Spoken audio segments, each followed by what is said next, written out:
اس کے ساتھ ساتھ سب سے بڑی خبر جو ہے وہ ہے اسرائیل کہ پچھلے 24 گھنٹے میں اسرائیل اور ایران کی جھڑپیں شروع ہو گئی ہے، بیروت پہ بھی حملے ہو گئے ہیں۔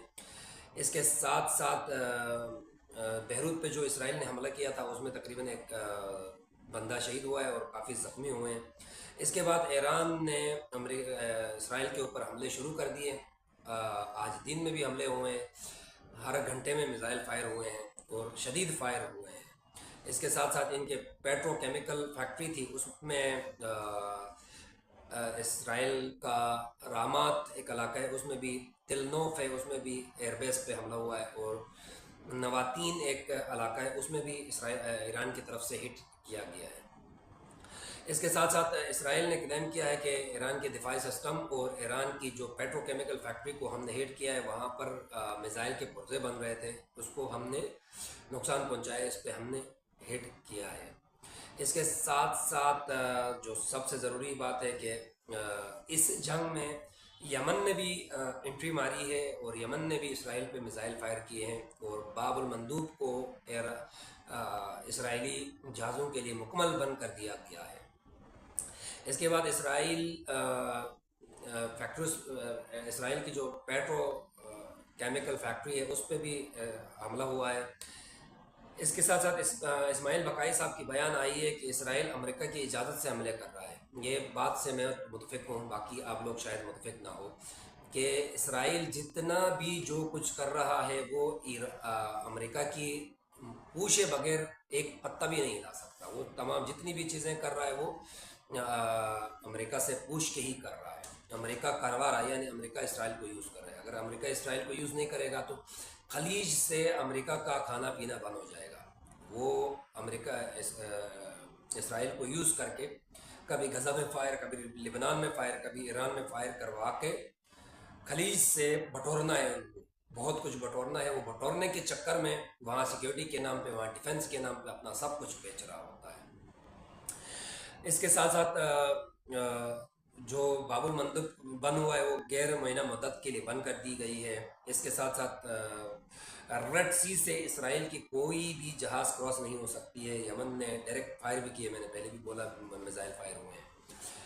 اس کے ساتھ ساتھ نیتن یاہو کے بارے میں رپورٹ آئی ہے کہ ایران کی طرف سے اور دوسری امریکہ کی طرف سے نیتن یاہو کے اوپر بہت زیادہ پریشر ہے کہ اگر امریکہ ایران مذاکرات کریں گے تو نیتن یاہو اکیلے رہ جائے گا۔ بھائی کبھی اکیلا نہیں ہو جاؤ گے تم، امریکہ آپ کے ساتھ ہے، امریکہ آپ کو سپورٹ پہ ہے، امریکہ آپ کو سب کچھ دے رہا ہے۔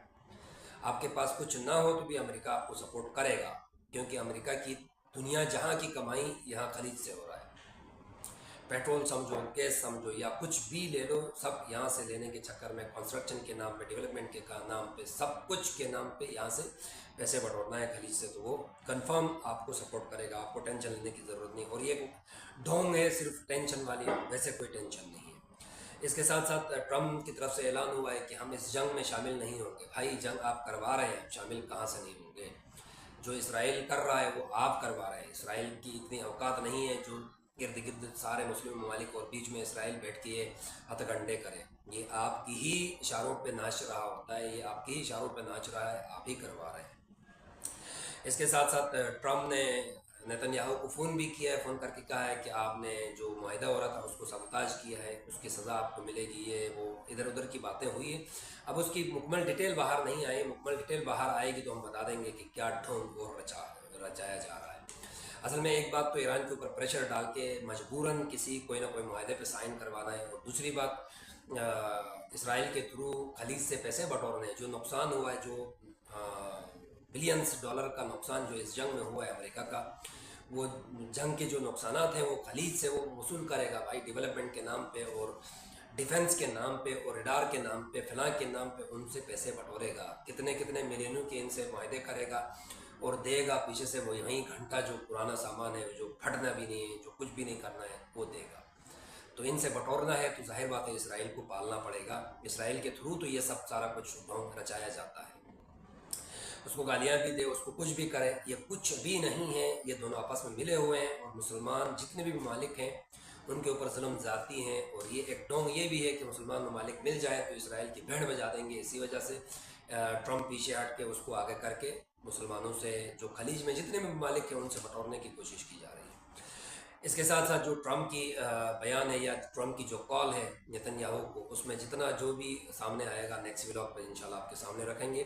اور آج کی رات بہت خطرناک ہے، شاید ہی آج کی رات ایران دوبارہ اسرائیل پر حملہ کرے گا، اور اسرائیل بھی تیار ہے۔ اسرائیل کے پاس امریکہ کا اسلحہ مکمل بارود پہنچا ہوا ہے۔ جتنا یہ مذاکرات کے نام پہ مطلب چل پھر رہے تھے، اس دوران بے تحاشا اسلحہ اسرائیل میں پینڈنگ ہو گیا ہے، بھرا پڑا ہو گیا ہے، جہازیں، جنگی جہازیں، بارود، میزائل، سب کچھ پہنچ چکا ہے۔ تو اب وہ سکون سے بیٹھ کے اسرائیل یا ایران یا ادھر ادھر آس پاس کے جتنے بھی لبنان ہے، غزہ ہے، یمن ہے، ان پہ آسانی سے ہٹ کر سکتا ہے۔ تو یہ تیاری ہو چکی ہے، اب اللہ بھلا کرے، غرق نیست و نابود کرے اسرائیل کو، تو وہ آج رات یا 24 گھنٹے کے اندر اندر یا تو یہ جنگ مکمل ختم ہونے والی ہے یا تو اسرائیل ختم ہونے والا ہے۔ تو دعا کریں کہ اللہ تعالیٰ تمام مسلمانوں کی حفاظت فرمائے اور اس ارض زمین سے اسرائیل کو اللہ تعالیٰ نیست و نابود کرے، آمین۔ اور ہمیں اپنے دعاؤں میں یاد رکھیے گا، اور اسپیشلی چینل کو سبسکرائب ضرور کرنا، آپ لوگوں کی سبسکرپشن کی ہمیں ضرورت ہے۔ اور ویڈیو آخر تک دیکھیے گا، لائک شیئر ضرور کرنا، ایسے نیو اپڈیٹ جو ہوں گے وہ آپ کے سامنے ہم دوبارہ رکھیں گے۔ پاکستان زندہ باد۔